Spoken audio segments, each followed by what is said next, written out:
Makanan kita bawa 8.000 paket. 8.000 paket itu dari 5.000 itu yang untuk keluarga, 5.000 paket dalam kontainer.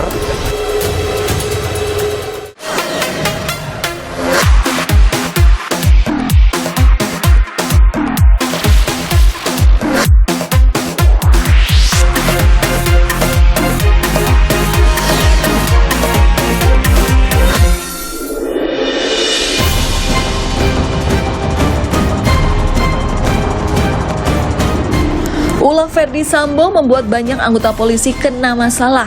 Beberapa harus dipecat tidak dengan hormat akibat menghalangi penyidikan pembunuhan Brigadir Yosua. Mungkin sebelum saya beralih ke yang lain, mungkin saya diberi kesempatan buat senior saya Pak Sambo ini. Silakan. Untuk memberikan pertanyaan saya ke Pak Sambo, kenapa kami harus dikorbankan dengan masalah ini? Nama Ferdi Sambo masih terus membuat cerita. Tindakannya menghadirkan masalah bagi sesama anggota Polri. Dari tamtaman seperti Eliezer hingga perwira tinggi seperti Komjen Agus Andrianto. Belum selesai persidangan pembunuhan Brigadir Yosua, Polri kembali menjadi sorotan setelah pernyataan seorang mantan polisi bernama Ismail Bolong viral di media sosial.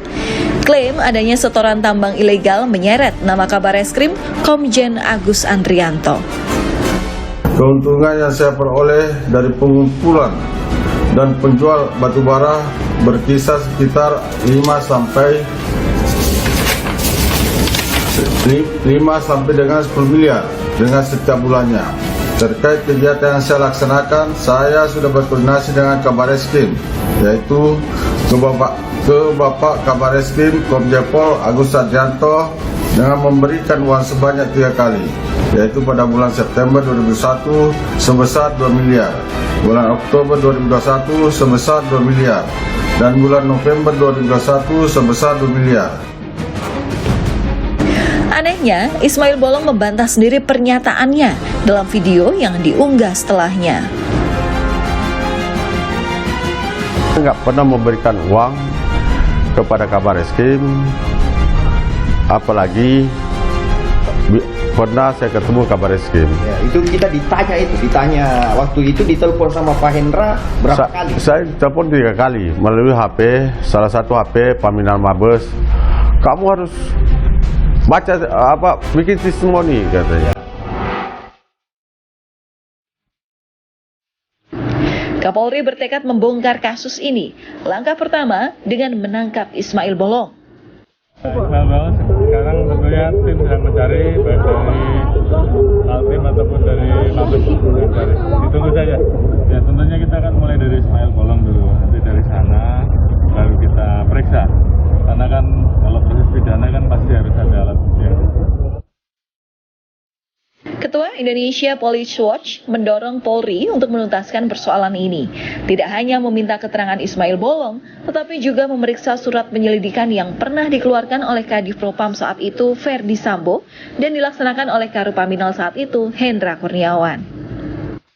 Kajian IPW itu menimbulkan cukup menarik ya, kami mendapatkan dokumen tersebut dan kami kaji ya. Surat yang disampaikan tanggal 7 April oleh Kadif Propam saat itu Ferdi Sambo, Irjen ya, kepada Pak Kapolri, rekomendasi ya di dalam surat Kadif Propam itu rekomendasinya menggantung gitu ya.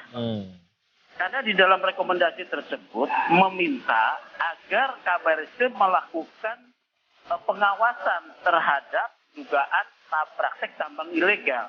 Sementara di atasnya, di surat di atasnya itu disebutkan bahwa Ismail Bolong menyetorkan sejumlah dana kepada Kabareskrim. Jadi ini nggak match. Ferdi Sambo dan Hendra Kurniawan membenarkan adanya surat tersebut. Secara resmi ya, sehingga artinya proses di Propam sudah selesai, karena itu melibatkan perwira tinggi. Nah selanjutnya kalau misalnya akan ditindaklanjuti, silakan tanyakan ke pejabat berwenang, atau kalau enggak kasih instansi lain untuk melakukan penyelidikan.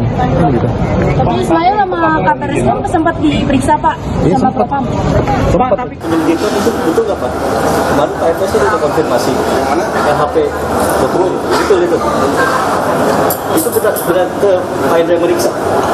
Betul kan saya? Langsung Pak. Itu pejabat yang berulang aja. Ada datanya nggak? Berarti surat penyelidikannya benar ya Pak ya? Ya betul. Berarti Pak itu menyeret Kabar Reskrim Pak ya, betul ya? Ya kan sesuai dengan Dalam pernyataan kepada Kompas TV, Komjen Agus Andrianto memberi jawaban atas tuduhan ini. Kenapa kok dilepas sama mereka kalau waktu itu benar? Keterangan saja tidak cukup, apalagi sudah diklarifikasi karena dipaksa. Jangan-jangan mereka yang terima dengan tidak meneruskan masalah, lempar batu untuk alihkan isu. Beberapa pihak menemukan kejanggalan selama kasus ini mencuat. Salah satu kejanggalan menjadi perhatian mantan Kabar Reskrim Polri, Komjen Purnawirawan Ito Sumardi. Satu hal yang mungkin saya mendengar ya, karena saya tidak tahu pasti ya, bahwa Saudara Hendra Kurniawan mengatakan bahwa betul ya itu disampaikan oleh Ismail Bolong dalam keadaan mabuk.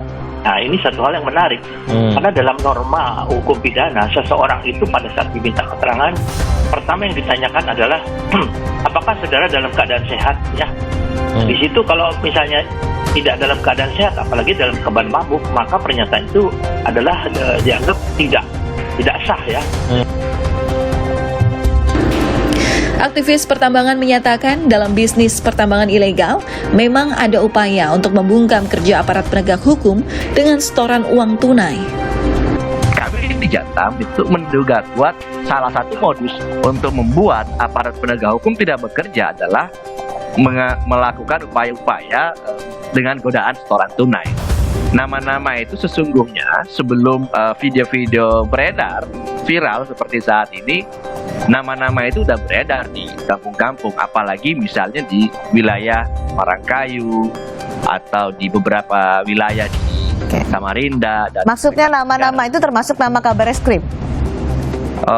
Belum, nama operator lapangan yang biasanya kalau di Jakarta.